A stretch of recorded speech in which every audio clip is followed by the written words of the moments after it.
So good morning guys. I hope you guys be safe in your home, isn't it? So for this pandemic period, our classes will be going through the online mode. I hope you guys supposed to be safe in your home, isn't it? And so please be safe, okay? Clear. So for previous sessions, we guys finished the first lesson, isn't it? So for first lesson, what are the topics very important? Quantities. So guys, what are types of quantities we got? We got two types of quantities, isn't it? Fundamental quantities and derived quantities. From this quantity, we find the measurement of distance, masses and time. For measurement of distance, we are using two methods. One is the smaller distance, we are using screw gauge and vernier caliper. For larger distance, we measure by using radar, parallax method and triangulation method. After that, we go for errors, isn't it? So in errors, we will learn types of errors. We learn types of errors, propagations of errors and error analysis. After that, we see the significant figures and rounding off. Significance and rounding off. The next we see about that dimensional analysis. For this dimensional analysis, one of the important is the use of dimensional analysis, isn't it? So what are the use of dimensional analysis? To convert the physical quantity from one system of unit to other system, to establish a relation among the various physical quantities, then to convert or to check the dimensional correction of equations. Then last we see the limitation of dimensional analysis, isn't it? So I hope you guys finish the first lesson. Then we move for the second lesson, okay? For the second lesson, kinematics. For the second lesson, kinematics, okay? So physics is basically experimental science, okay? What is that? The physics is basically experimental science. It is resting on two pillars. One is the mathematics and other one is the experiments. One is on mathematics and other one is on experiments. Around 2300 years ago, what is that? Around 2300 years ago, Eratosthenes. Who is that? Eratosthenes, a Greek philosopher. He was the one who found the radius of Earth. Okay. But in the beginning of the 20th century, we find many scientists like J.J. Thomson, Rutherford, and finally a Bohr, Niels Bohr. They find the size of an atom and the study of the nature of atoms. So the physics is the central aspect of physics is motions. Is based on what is that? The central aspect of physics is motion is based upon a macroscopic level to microscopic level. Macroscopic level means is based on a motion of a planetary systems or motion of a larger elements, and to the microscopic level to study the structure of a protons or study a motion of electrons and protons and neutrons. Okay. So the physics, what is that? In a short, the entire universe is governed by the various type of motions. Okay, what is that? The entire universe will be governed by various type of motions.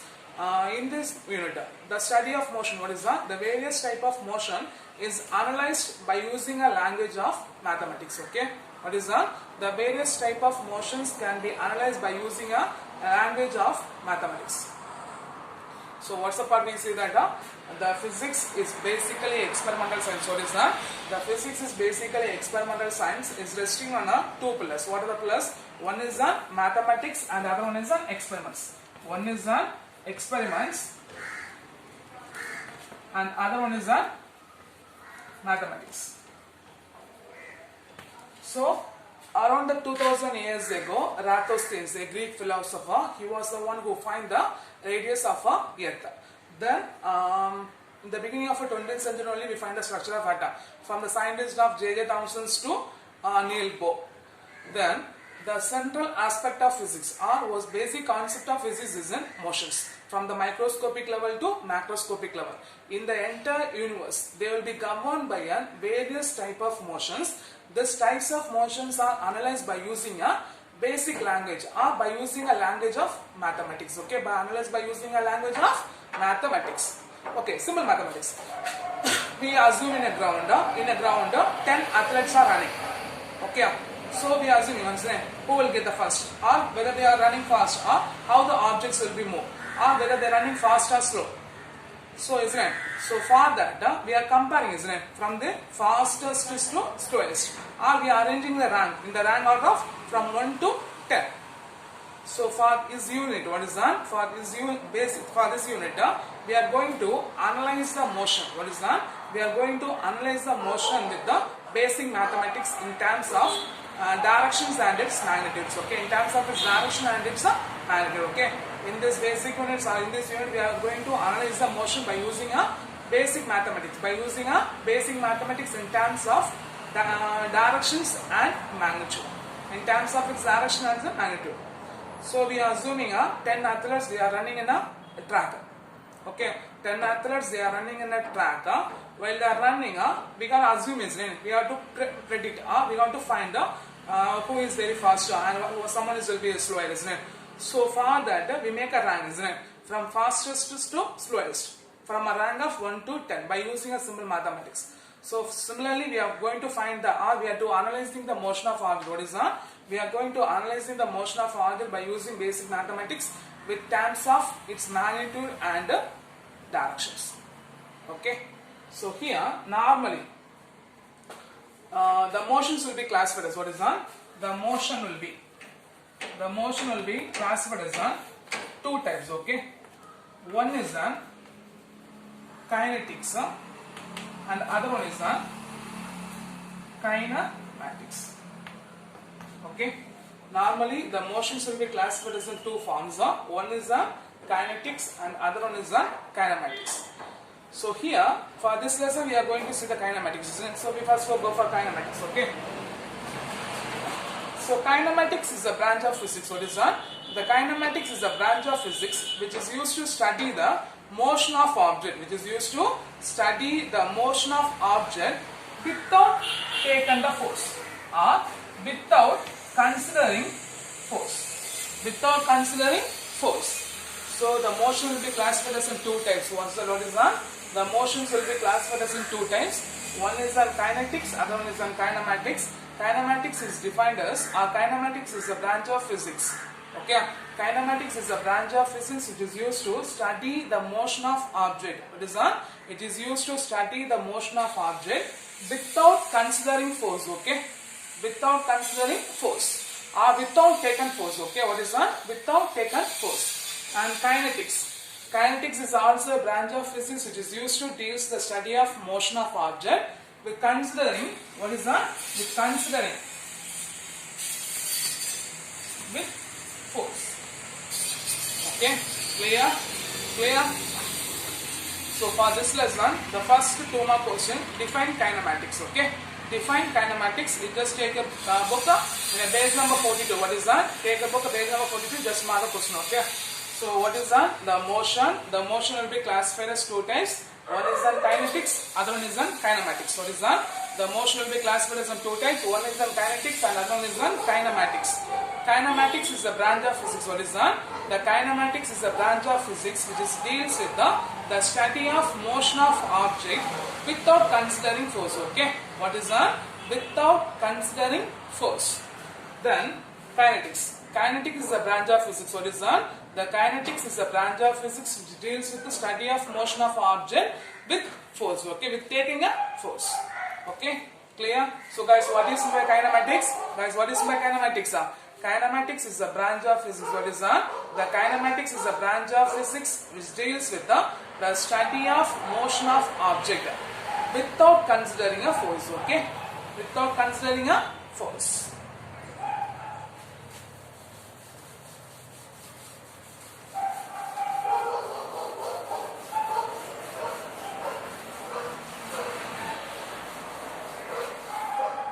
The next one is the concept of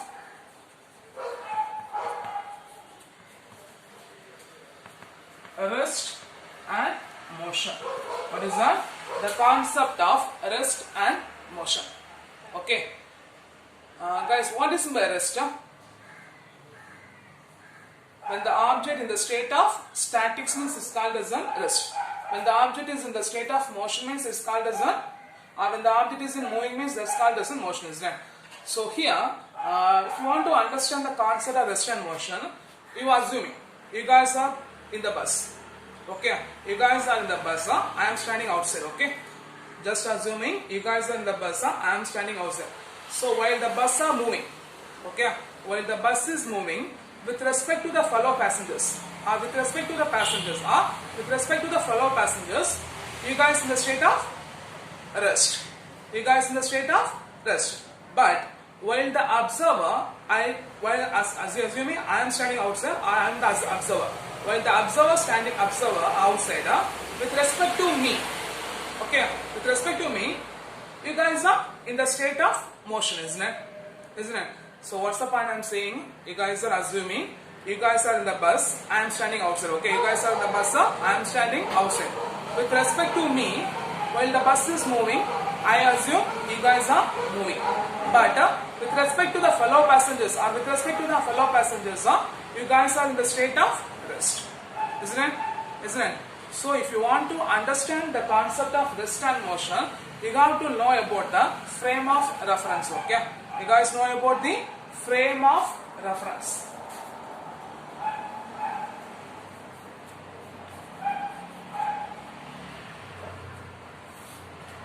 So once again I am saying, just assuming you guys in the bus, I am standing outside, okay? So while the bus will be moving, with respect to the fellow passengers, you guys in the state of rest. But while I am standing outside, with respect to me, you guys are in motion. So if you want to understand the concept of rest and motion, you got to know about the frame of reference, okay? You got to know about the frame of reference. So imagine a coordinate system. Coordinate system is x, y, z. Okay, imagine a coordinate system, then the position of an object can be, what is that? The position of an object is described with respect to this coordinate system, then it is called as a frame of reference. What is that? Imagine a coordinate system, what is that? Imagine a coordinate system with respect to the, what is that? The position of an object can be described with respect to the, or relative to the coordinate system, then it is called as a frame of reference. It's called as a frame of reference. For example, this is a board, you guys are here. Okay, so I make an axis. This will be x, this will be y, this will be z. So by using the axis, what is that? By using the coordinate system, what is that? By using the coordinate system, the position of an object is described. What is that? By using the coordinate system, the position of an object is described, means then it is called as a frame of reference. Okay, clear? So guys, what is in the frame of reference? We just imagine a coordinate system. Then the position of an object, what is that? The position of an object is described by this coordinate system. What is that? The position of an object is described by this coordinate system, means then it is called as a frame of reference. Okay, in the frame of reference, what is that? In the frame of reference, at any instant of time, okay, with respect to the frame of reference, the position of an object can be described by the coordinate system is called as a Cartesian coordinate system. It's called as a Cartesian coordinate system.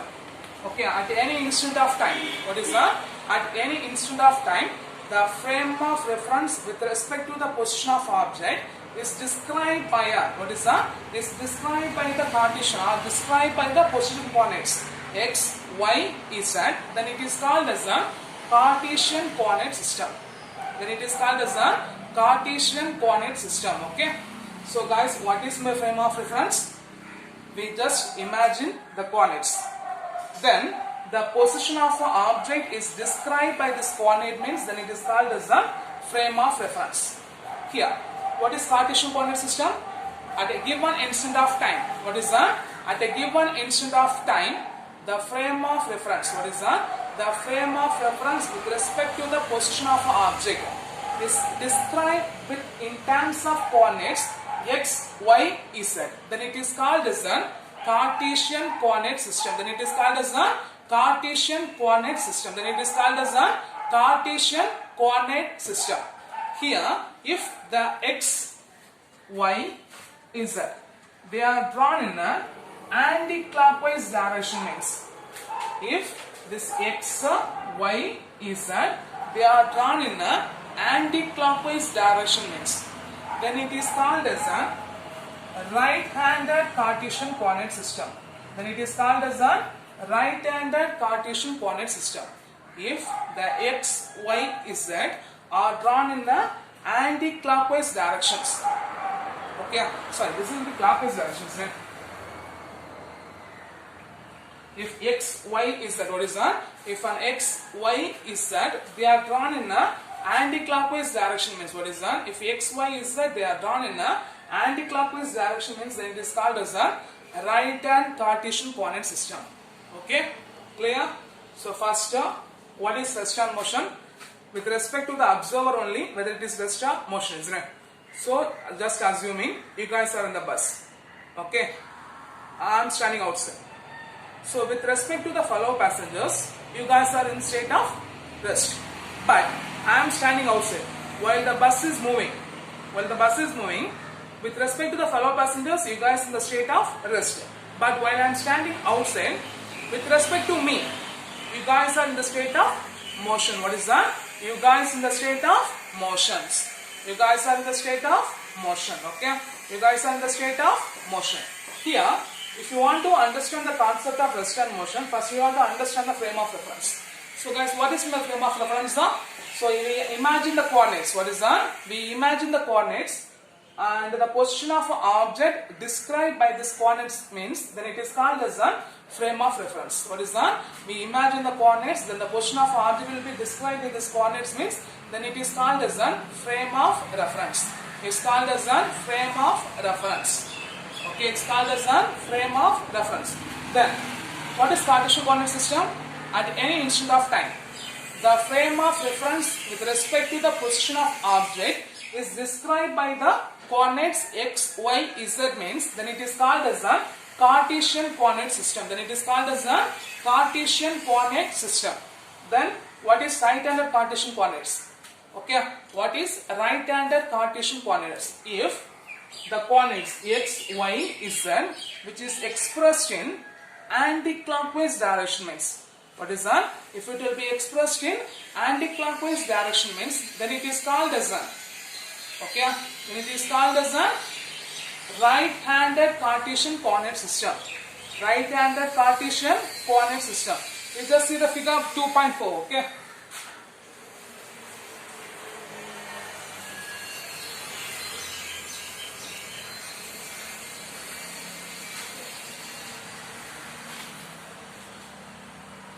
So just see the figure 2.4. So x, y, z. So it just start from x. Okay. X, y, z. So whether it is moving in a clockwise or anti-clockwise, it will be anti-clockwise. Right? So you can write the right-handed. What is that? Right-handed. Our right-handed partition is the up. Right-handed Cartesian system is the up. Okay, then next one.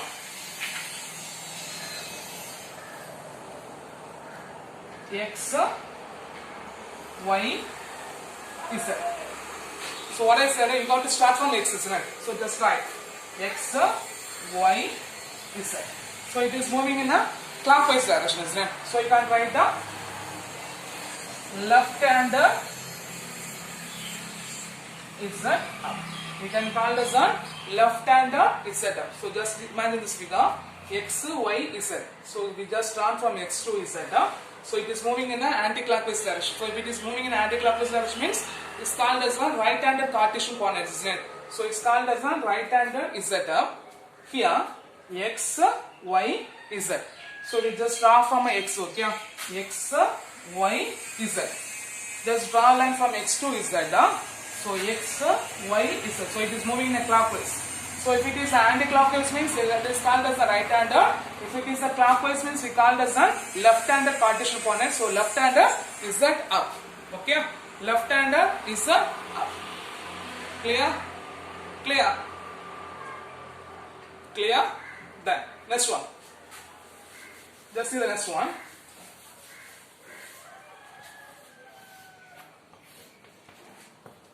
X, y, z. So it starts from x to z, isn't it? So whether it is moving in a clockwise or anti-clockwise, anti-clockwise. So you can write a right-hander.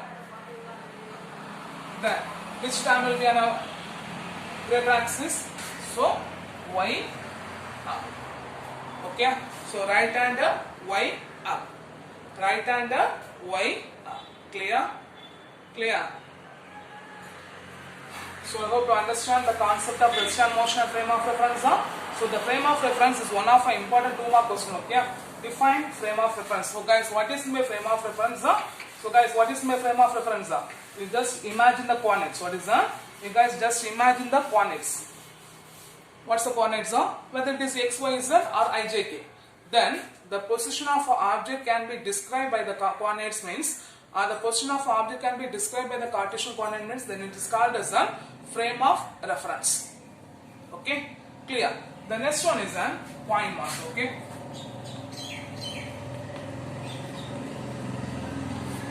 So the point mass means what is that? The point mass. The equation of motion of an object, what is that? The equation of motion of an object for the finite mass. Finite mass means if you want to find the structure of Earth, or if you want to find the distance between the Sun to Earth. So that's in finite distance, right? So if you want to find the distance of what is that? If you want to find the distance of a finite object means, or finite distances means, the point mass will be very important, very useful, and also they will be very required. Okay, the point mass is required and very useful. So the entire mass of an object. Okay, what is that? The entire mass of an object is assumed to be concentrated at a point. What is that? The entire mass of an object is assumed to be concentrated at a point. Okay, that's called as a point mass. That's called as a point mass. Okay, what is point mass? If you want to understand the what is that? If you want to understand or to explain the motion of an object with a finite distance or with a finite masses means, the point masses will be very useful and required. Okay, so the entire mass of an object is assumed to be concentrated at one particular point. What is that? The entire mass of an object is assumed to be concentrated at a particular point means, that's called as a point mass. It has no internal structure and shape and size and shape. Okay, what is that? It has no internal structure. What is that? It has no internal structure like a shape and structure or shape and size.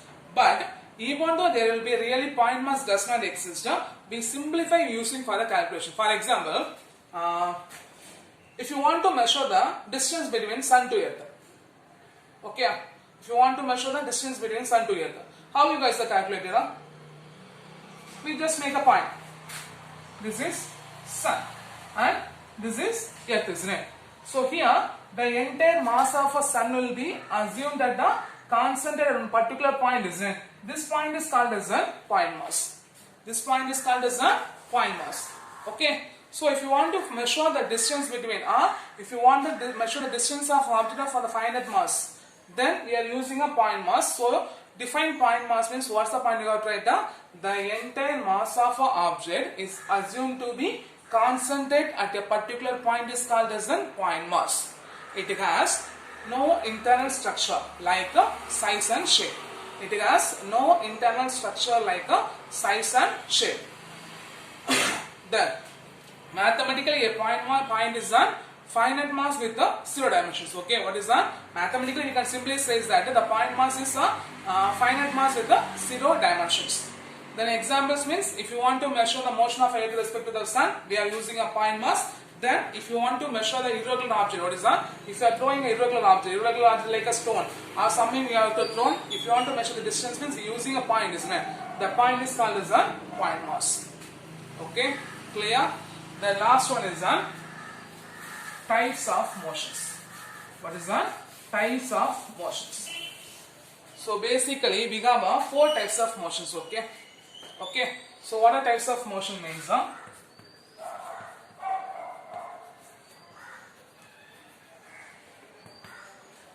So we have 4 types of motion. First one, linear motion. Second one, circular motion. Third one,